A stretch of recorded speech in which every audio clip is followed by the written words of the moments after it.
Now, live from Whitney Media, 1460 WVOX, the Greenburgh Report, with Greenburgh Town Supervisor Paul Feiner. You can join in the conversation at 914-636-0110. Now on 1460 WVOX, here's Greenburgh Town Supervisor Paul Feiner. Good morning, I'm Paul Feiner. I'm the Greenburgh Town Supervisor, and joining me as co-host is Dr. Pauline Mosley, and Professor Mosley is a professor at Pace University. So welcome. And we have a great program. We have a guest, Chef Ilia Regini, and Ilia wrote a book, Healthy Nourished Body, a cookbook for the modern age. So thank you for joining us. Thank you very much for having me. Maybe we could start, before we ask questions, maybe you could just tell us a little bit about yourself. Yes, okay. I always felt that I was born with an above-average palate. Had it ever since I was 5 years old. Was always interested in healthy, healing food my entire life.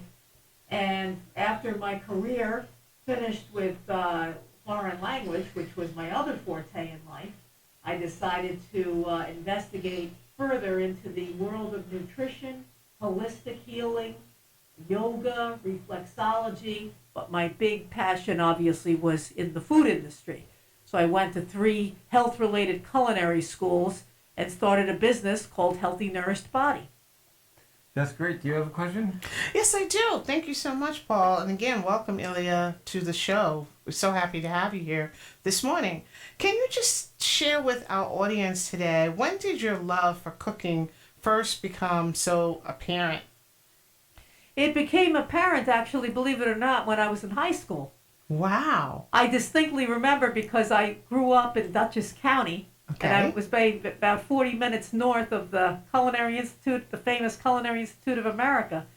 And so I told my mother, I said, I really feel like I have a feeling that it might be a good place for me to go. I think I feel that might be who I want to be. We went on a tour, and then she said to me, Ilia, she said, "Are you sure you want to do this? You're going to be stuck in the kitchen all those holidays." She goes, "But you love foreign language." She goes, "You're going to have your summers off." She convinced me. And all these years later, here I am going into the food industry. Could you tell us a little bit about the book, Healthy Nourished Body? Yes, I decided to write this book because so many different people were writing to me and saying, I'm doing the renal diet, I'm doing the low FODMAP diet, I'm doing the vegan diet, I'm doing the paleo ketogenic. What do I need to do? And I immediately, when I heard these words, I found it very, very intriguing and interesting, and I started doing research on each and every one of them. And I said, you know what? I said, when I write these recipes, I said I'm going to add a little something so whoever reads the recipe and they're paleo, they know how to swap things out and put what they need. Mm-hmm. If they're vegan, same thing. Each recipe has that. 113 recipes in the book. That's excellent. Your title, Healthy Nourished Body, the nourish stands out to me, especially coming out of, we're coming in out of the pandemic. This book is so well needed for individuals who are trying to become healthy and healthier. Can you explain the origin of your title? What made you come up with this fantastic title, Healthy Nourished Body? I think part of it was when I was going to the raw food training school out in Oklahoma. Mm-hmm. At that point in time, it was a big blur about where I was going with my life, and I kept thinking nourishing. I said, I gotta give myself a title. But I said I couldn't really come up with one. And then I first came up with well-nourished body. And then a very good friend of mine on the phone said, Ilia, what about healthy nourished body? I said, gee, that's even better. We have to take a break. This is a 5-minute break, and we'll be back with Ilia Regini, and she's the author of a book, Healthy Nourished Body, a cookbook for the modern age, and my co-host is Professor Pauline Mosley, resident of Greenburgh. I'm Paul Feiner, Greenburgh Town Supervisor.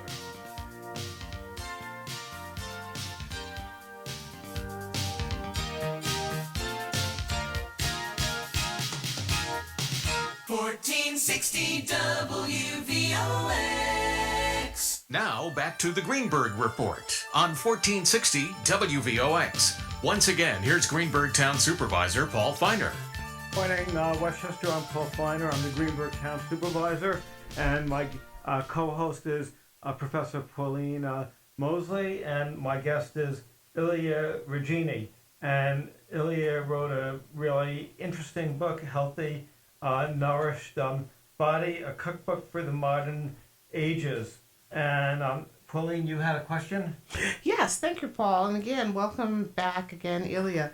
Ilia, we'd like to know you, as a personal chef, in addition to your book, you have other services that you provide to the community, such as cooking classes and nutritional counseling and even a market tour. Can you elaborate on some of these services and where we can go to learn more about it? Yes, yes. The best place to go would be my website, which is www.healthynourishedbody.com. Also, I'm on Facebook under Healthy Nourished Body, as well as Instagram, to get an idea what the photos look like of the foods that we prepare. The cooking classes are usually a 3-hour cooking class, and those we do them at the person's house.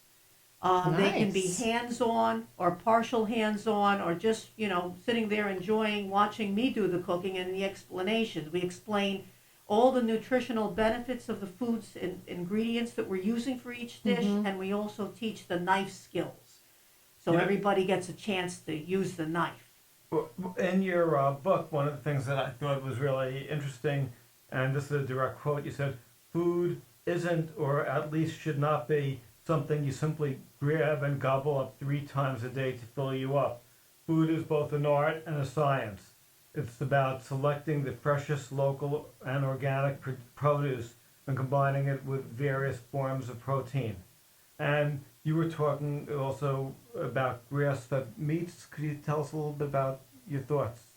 Well, okay, the reason that I put that in there is because I firmly, intuitively believe that if you're angry or if you're in a hurry, I think what happens is that the cells are going to be using it's going to be using up energy in a different way, and I think what we're meant to do is when we sit down to a meal, we need to actually be quiet and concentrate and chew and enjoy each biteful. Honestly, that's how I honestly feel about that. Yep. That's great. So this book is such a unique cookbook. Can you tell us what distinguishes it from other cookbooks out on the market and why we should get this cookbook? I certainly can. When I put this cookbook together, I had to come up with a hooks, as they say. So I decided, since I was having a lot of calls coming in about I'm following this healing diet and that healing diet, I did research on a lot of these diets. And I took a handful of them, the most popular ones, and I decided to tweak each recipe. When you go to the end of each recipe, it'll say, for example, this recipe is appropriate for the following diets, and then it'll list them. For example, it could be the low FODMAPs diet, or the Candida elimination diet, or the paleo ketogenic diet, the vegan or the vegetarian. Now, the next section below that will say, if you're following X diet, you need to swap out such and such an ingredient and use this one in place. So, and then finally, sometimes a few of the recipes, they won't work at all. So I would say that it was inappropriate if you're following such a diet. So that's pretty much the approach that I took. One of the interesting features in your book is you give advice on how to set up a kitchen and a pantry. And I'm sort of wondering if you could talk about why that's important. Okay, that's very, very important, because we know a lot of people that are not into organization. They have like just a pile of stuff, and everything is kind of like cluttered. You don't really know what you have. Things get old. This way, when you have your stove set up, you want to grab your olive oil and your vinegars and have it usually like to the right side in a cabinet right there. So you pull it out, you start using it, and spices can be maybe perhaps underneath in a cabinet that's handy. You just pull the drawer out, You have them all alphabetical from A to Z. You know exactly where to put your hand. You take it out. You get a little spice and you add it. It saves a lot of time, and you don't have to stop and run around. You're right there. The fire is going. You can still continue to cook. That's interesting. Yes, that's great. That's a wonderful asset that home cooks need to have. Now, what are some tips? What are some tips that home cooks can start today to try to make their cooking meals healthier? I know you mentioned a reference in your book about the top 12 ingredients, but we may not be able to get all 12. But for our audience today, if we start on our path to be healthy, and this is a book, everyone should purchase this book. What are like 2 ingredients we may have in our house already that we can start using appropriately so that we could be healthy with these ingredients?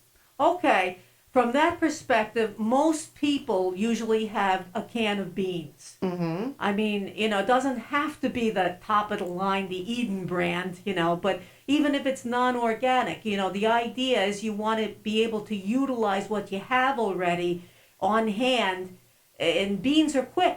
You just open the can, you drain it, and you can add those beans to salads. You can add them to broth. If you have some broth, you can add them along with other vegetables and other things like seaweed noodles, for example, for people that want to be gluten-free and they can't have gluten noodles. They're very high in iodine.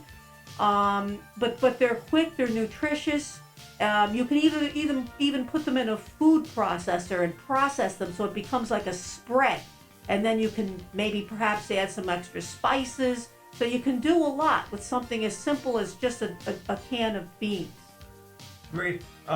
We really appreciate it. Again, your book is Healthy Nourished Body, a cookbook for the modern age by Chef Ilia Regini. And how do people get the book? Well, the best way to do it is go on Amazon. It's for sale on Amazon.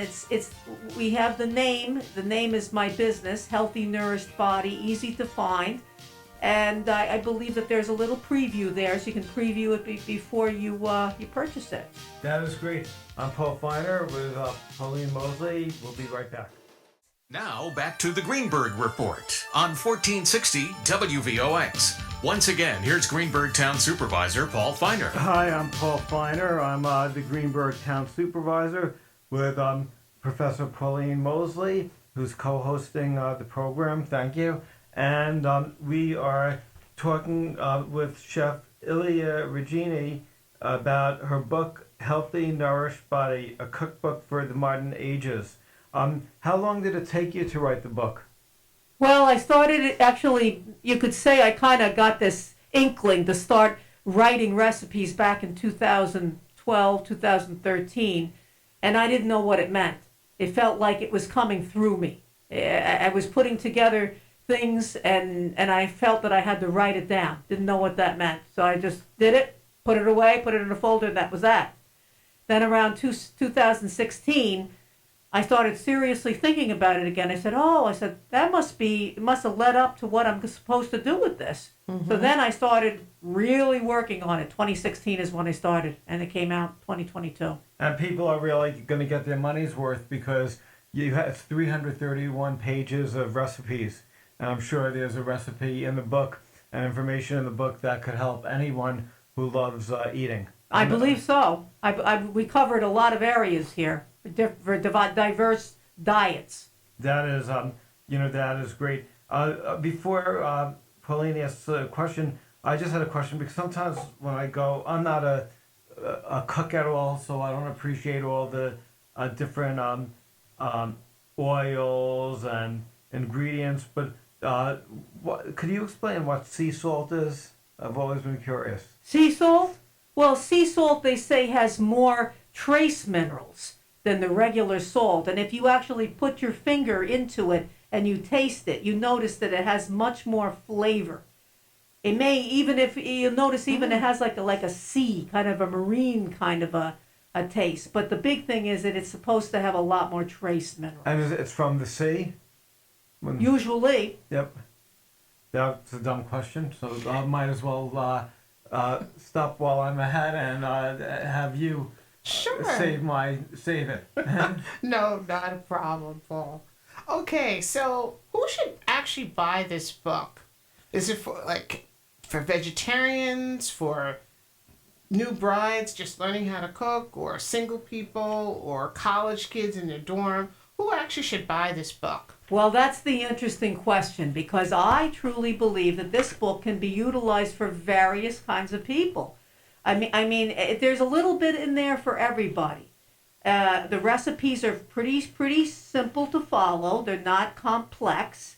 Any particular one of those diets that I mentioned, like the vegan, the vegetarian, the paleo ketogenic, someone wants to heal and they're following the low FODMAPs diet or the Candida elimination diet, this would be very, very helpful for them, because it tells you specifically to make this particular recipe, swap out this item and add this. I don't think a lot of recipes in other books are doing that exactly, but this is what I think would be most useful. Does your book also give tips to individuals who have a host of digestive and or gastrointestinal disorders or autoimmune illnesses? Yes. Like you're probably referring to SIBO. Right. The acronym. Okay. SIBO, small intestinal bacterial overgrowth. I would say probably leaning towards the Candida elimination diet would be the one, because you want to eliminate things like sugars and fungal mushrooms and things of that nature. That would probably be the best route to take. That would be helpful. That is great. So if somebody has health issues, this book could give people a lot of hope, because you could enjoy your eating and be healthy at the same time. That's the idea. Absolutely. That's the idea. I mean, if you're on a very limited diet, you don't want them to lose all hope. Hopefully that this, book will tell you to add some of these other things in there that you can have, and at least make it look aesthetically pleasing to the eye and as flavorful and nutritious as we possibly can make it. You should sell your book to various hospitals and doctors. Absolutely. Yes, that probably would be a good arena to check out. Exactly. Absolutely. It's a great idea Paul just mentioned, because your book is really not a cookbook. It's really recipes and also educational material and resources for an individual to educate themselves on how they should eat. You have a phenomenal quote on your website, which is, "Let food be thy medicine and medicine be thy food." And your book really demonstrates this precept. Could you explain what you mean by "let food be thy medicine and medicine be thy food"? Well, when I thought of that, I immediately thought, why are so many people going to all these pharmacies, and they're buying so many different concoctions and ointments and pills? I never do that. I never go to a pharmacy. And I said, maybe it's because, I'm using, what I call the trilogy, the minced garlic. Garlic you use every day. And then you have the ginger. And then you have the fresh turmeric. Turmeric, we all know, is very healing. Yes. From India. And I say, why use the powdered turmeric when you can actually use the real turmeric? It looks like a finger.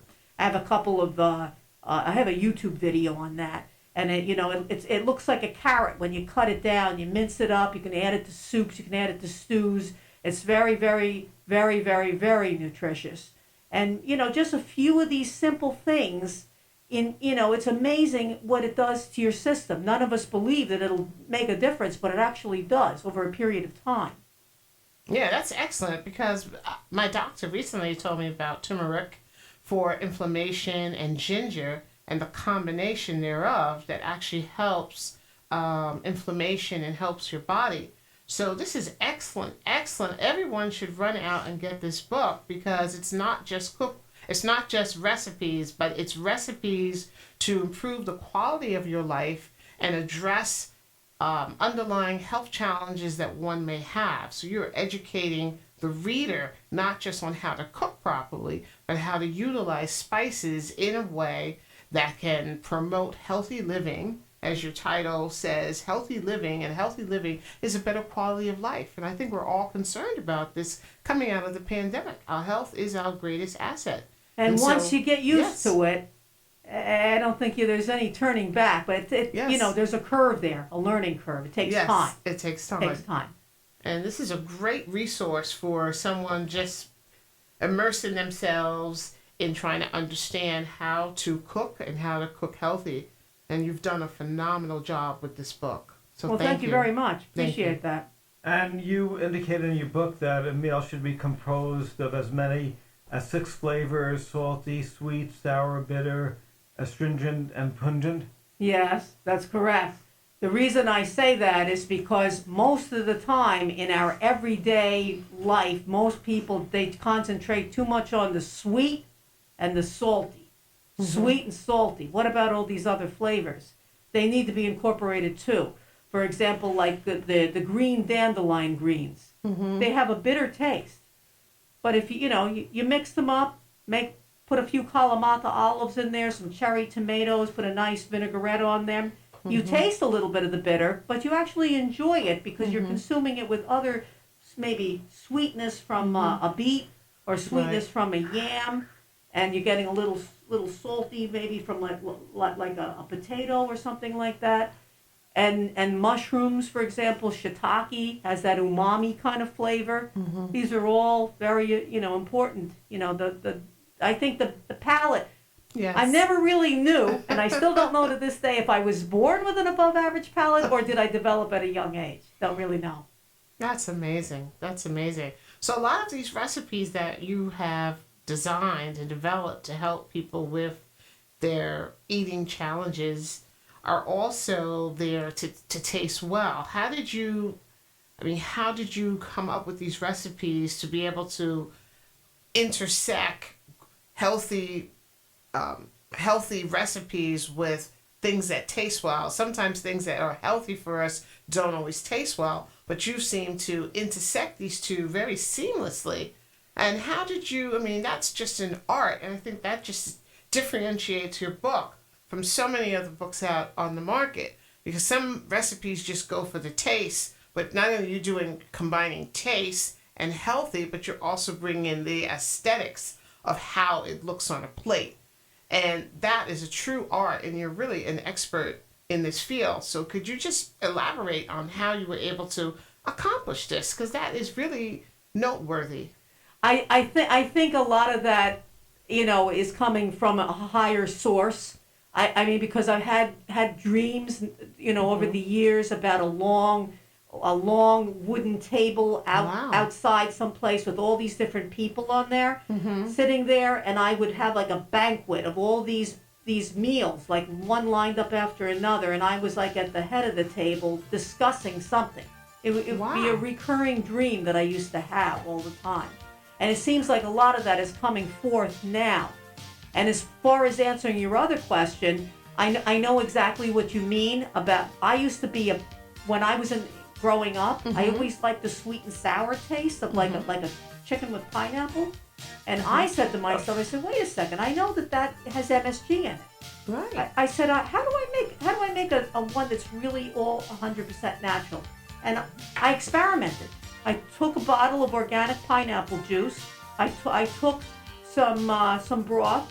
Amazing. I took some coconut aminos. I took some coconut vinegar. And I worked with and some mirin, the Japanese We have to take sake. a break. This is One awesome. final break on Paul Fine, Greenburgh Town Supervisor. 1460 WVOX. Now back to the Greenburgh Report on 1460 WVOX. Once again, here's Greenburgh Town Supervisor Paul Finer. Hi, I'm Paul Finer. I'm the Greenburgh Town Supervisor. My guest is Chef Ilia Regini, author of the book Healthy Nourished Body, a cookbook for the modern age. And co-host is Pauline Mosley. I wanted to ask a question about eating out. Is that something that you discourage or recommend? And what should people, when they eat out, look for?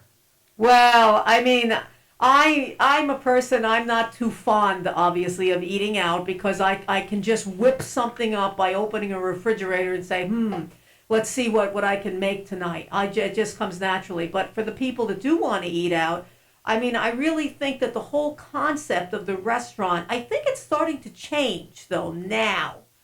But a few years back, I mean, you would get things like chlorinated water with chlorinated cubes. I mean, who wants to have that? Mm-hmm. You know, cold and it's icy and it cools the stomach. It just didn't make any sense to me. Or baskets of bread. Most people can't even have bread anymore, with gobs of butter. And then people would fill up on that. And then when the meal came, they really wouldn't be able to enjoy the meal as they should.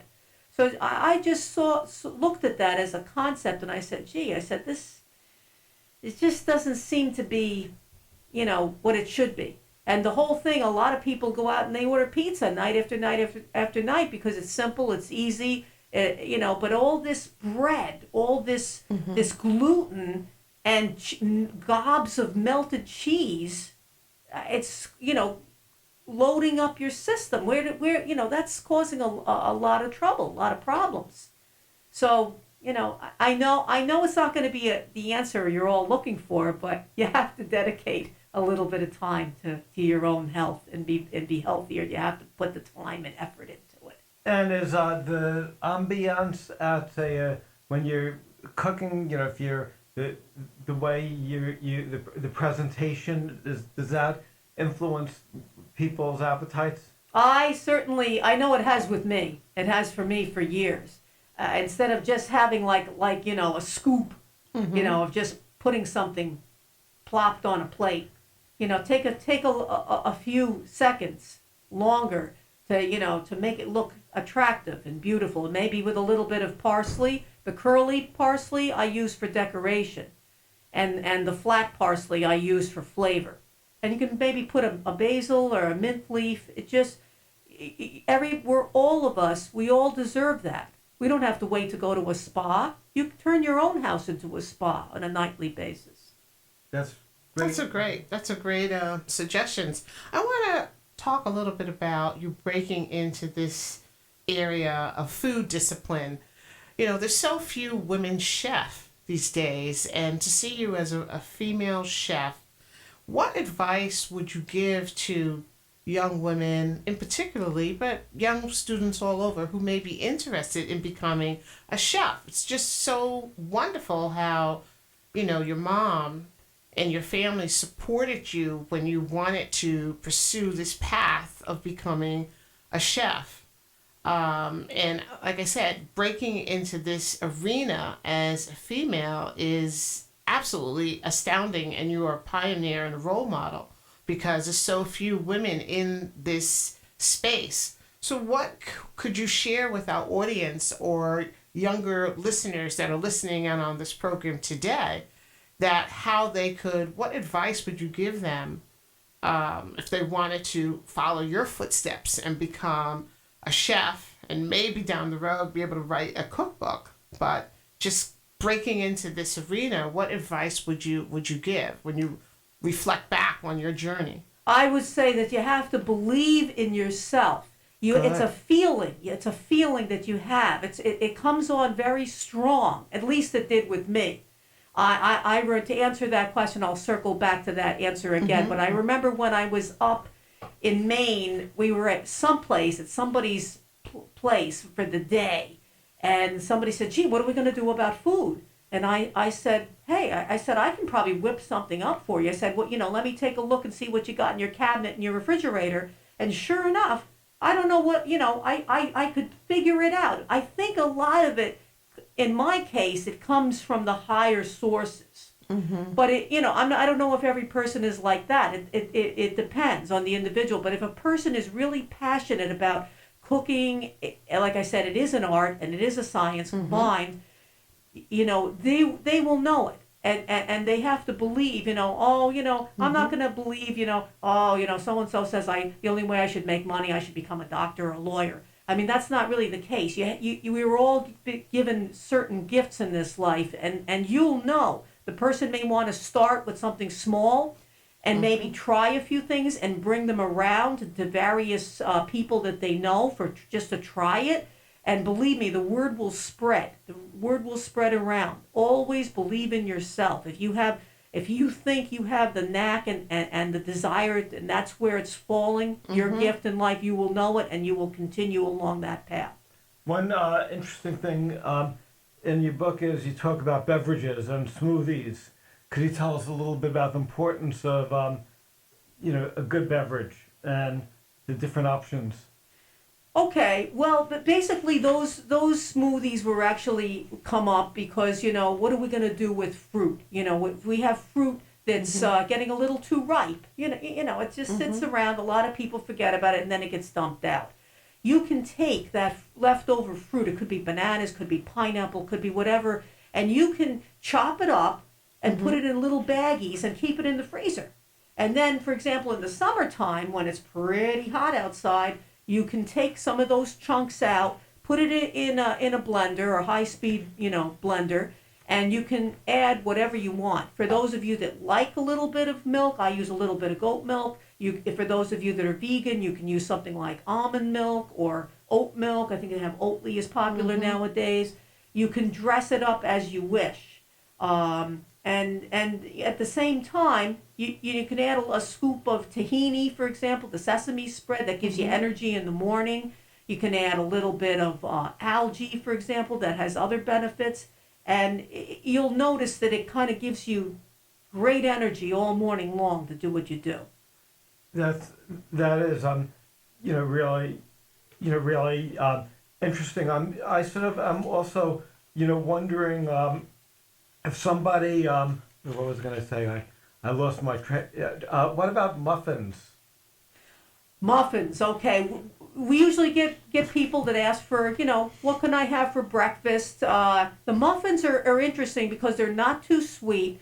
Most of them are done with, probably we could make them vegan as well, but my recipe uses the pastured eggs for those. We use almond flour or a combination of almond and millet flour. And I believe, that they're very nutritious. The banana nut walnut are very popular as well as the lemon raspberry poppy seed. I love blueberries, and I always buy them. And somebody said a lot of people freeze them during at the end of the season. Absolutely. Do they maintain their taste if you freeze the blueberries and then? Yes, blueberries will maintain their flavor and the nutritional value if you freeze them. The only thing they don't have is they become soft. They don't have that little bite like they do when they're fresh. That's the only thing that's missing. They just become soft. Right. Another thing that question I had is, do you have a website? I certainly do.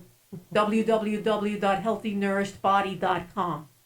That is great. You have another question? Yes, the fish dishes. You have fish dishes. Which fish do you recommend that is a basic fish for people to get started if they don't have any fish at all in their diet?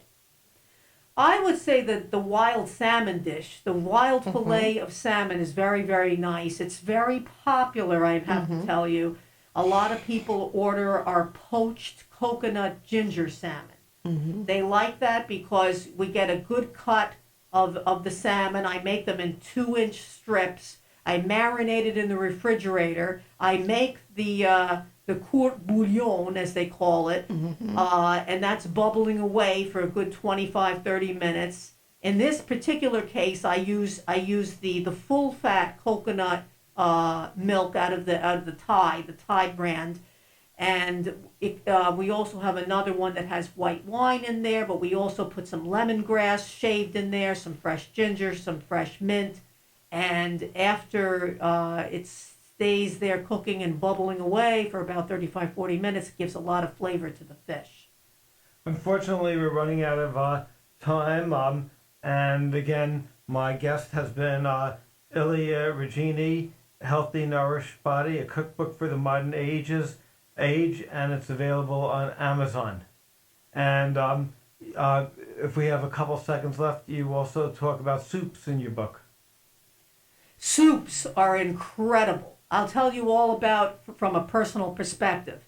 I make a fresh soup every single night for my husband and myself, and it's tweaked differently every night. I go into the refrigerator, and this is a good thing because, number one, you're using up the scraps.